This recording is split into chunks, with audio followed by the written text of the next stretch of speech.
Dando início então ao nosso treinamento, nesse vídeo nós vamos falar aqui da aba PDCA.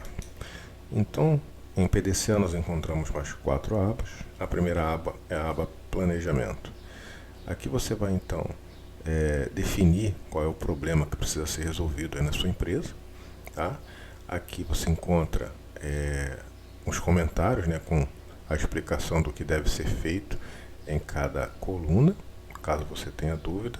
Além disso, você tem, né, acesso a esse treinamento que você está assistindo agora, tá bom? Então aqui você vai definir qual é o problema a ser resolvido, tá?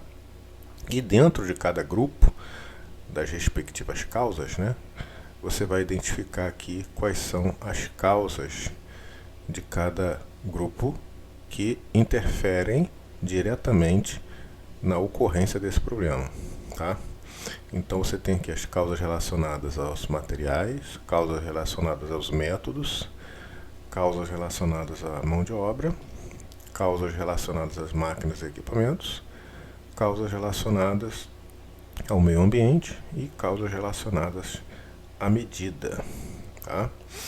Muito bem, então você vai elencar, né, aqui todas as causas. Você pode colocar até 5 causas para cada grupo de causas, tá? E para cada uma dessas causas, você vai pontuar com uma numeração de 1 a 10 qual é o nível de importância ou de interferência, né, na ocorrência desse problema.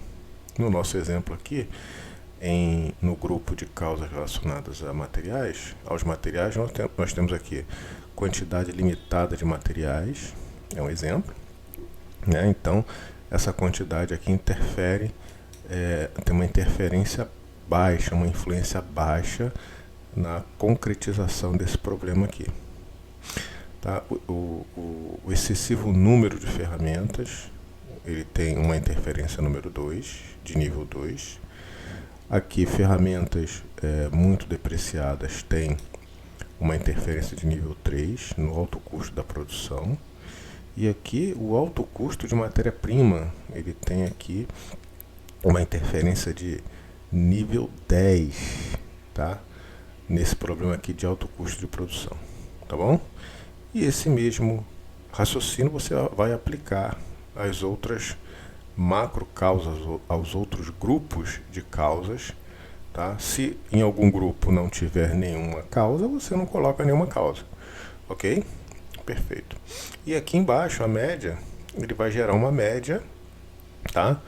Com da pontuação que você elaborou, você definiu aqui na coluna nota, tá, ok?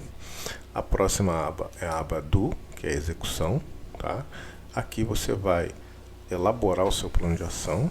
Você tem aqui na primeira linha um exemplo, que esse exemplo não conta, né? Mas ele está aqui apenas para te direcionar como você vai elaborar então o seu plano de ação. Primeiro aqui você tem a causa, você vai selecionar qual é a causa, tá, ok? Aqui você vai então definir, escrever aqui qual é o plano de ação. Em cima dessa causa aqui, você vai definir aqui um responsável por essa ação. Você vai definir aqui uma data de início para essa ação.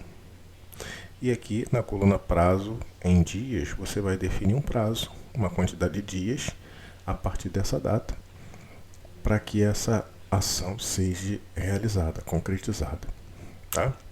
E aqui em cada coluna você também encontra alguns comentários que vão te direcionar no que você deve fazer em cada uma dessas colunas, perfeito?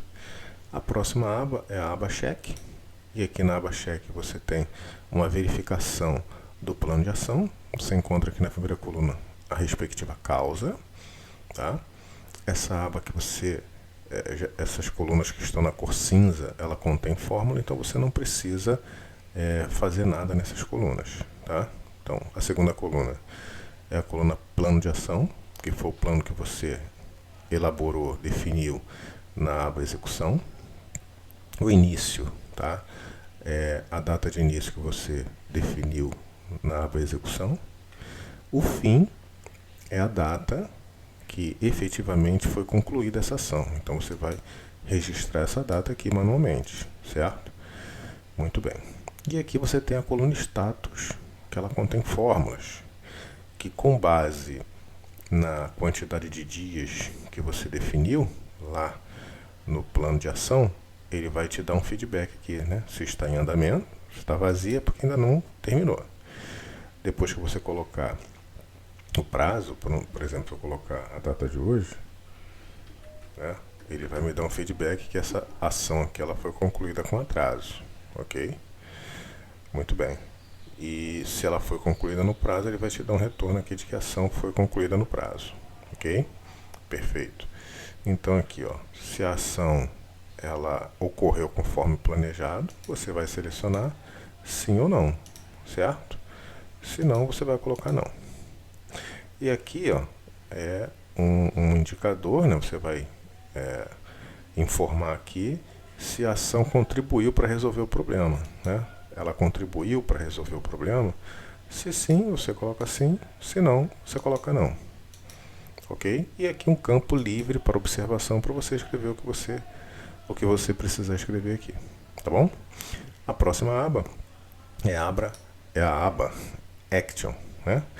E aqui em ação, tá? Ele vai perguntar aqui para você: o problema de alto custo de produção foi resolvido? Se sim, você coloca sim, ele vai te dar um retorno aqui. Se não for resolvido, você vai colocar não. E aí ele vai te dar aqui um retorno também, certo? Né? Ele vai falar que é o que pena, né? Verifique o que houve de errado e recomece o ciclo clicando no botão PDCA, que é esse aqui. Tá ok? Muito bem. Então, nesse vídeo nós ficamos por aqui. Te aguardo no próximo. Um grande abraço e sucesso!